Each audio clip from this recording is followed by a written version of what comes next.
Baru saja seorang pemburu gudang nekat menggelontorkan $30.000, setara 480 juta rupiah, untuk sebuah kontainer blind box. Saat pintunya dibuka, isinya cuma tumpukan kardus. Diana berdiri memandangi dari kejauhan. Ia menyipitkan mata, mencoba menebak isi di balik kardus-kardus itu. Namun Matt justru bertingkah aneh. Pria yang dikenal penuh perhitungan itu tiba-tiba tiarap di lantai, memeriksa bagian bawah kardus seperti detektif mencari jejak rahasia. Melihat Matt sampai rela rebahan di tanah demi kontainer ini, Diana langsung sadar, isi di dalamnya pasti bukan kaleng-kaleng. Ini pertama kalinya si jenius cerdas merendahkan egonya sampai segitunya. Dan benar saja, tak lama kemudian, Matt menemukan sesuatu yang berbeda. Sebuah sepeda tua tergantung di sisi dalam kontainer. Catnya kusam, rangkanya berkarat, tapi mata Matt berbinar. Menurutnya, itu kemungkinan besar sepeda era Perang Dunia Kedua. Melihat Matt begitu serius, Uzi bersaudara mulai tergoda. Meski mereka sendiri belum melihat emas di depan mata, insting berkata, kalau Matt sampai segitunya, pasti ada sesuatu. Lelang dimulai. Uzi membuka dengan $1.000, berharap bisa mengamankan harga rendah. Tapi tiba-tiba Diana langsung melonjakkan harga ke $5.000. Semua mata tertuju pada pergerakan para pemain besar. Jason si Raja Banting harga ikut masuk menaikkan jadi $7.000.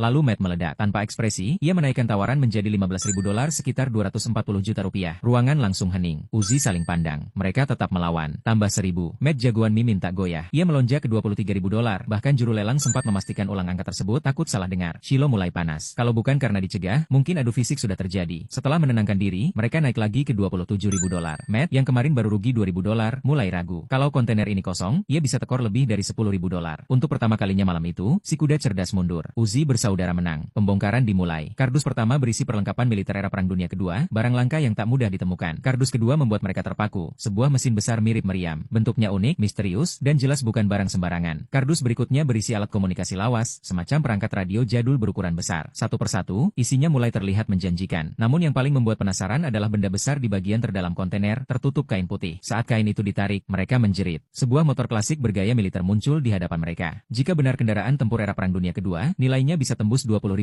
lebih. Untuk memastikan, motor itu dibawa ke bengkel ternama milik Pak Dugong. Setelah pemeriksaan menyeluruh, sebagian besar komponennya ternyata masih orisinal dan dalam kondisi baik. Saat mesin akhirnya berhasil dinyalakan dengan bantuan tambahan listrik, suara 4 silinder itu membuat Uzi langsung membayangkan angka $30.000 menari-nari di kepala. Namun harapan itu tak bertahan lama. Pak Dugong menjelaskan bahwa mobil ini memang mirip kendaraan Perang Dunia Kedua, tapi sebenarnya adalah replika yang dibuat oleh negara berdarah dingin di masa lalu untuk meniru desain aslinya. Nilainya jauh dari ekspektasi. Tawaran awal hanya $6.500. Setelah negosiasi panjang penuh rayuan dan drama, akhirnya deal di angka $8.000, sekitar 128 juta rupiah. Meski tidak jadi kaya mendadak, setelah menghitung semua barang, dikurangi biaya transportasi dan pembersihan, Uzi bersaudara tetap mengantongi keuntungan bersih $7.200, sekitar 115 juta rupiah. Tidak spektakuler, tidak meledak, tapi tetap untung. Dan seperti biasa, blind box yang gagal direbut Matt entah kenapa hampir selalu menyimpan kejutan.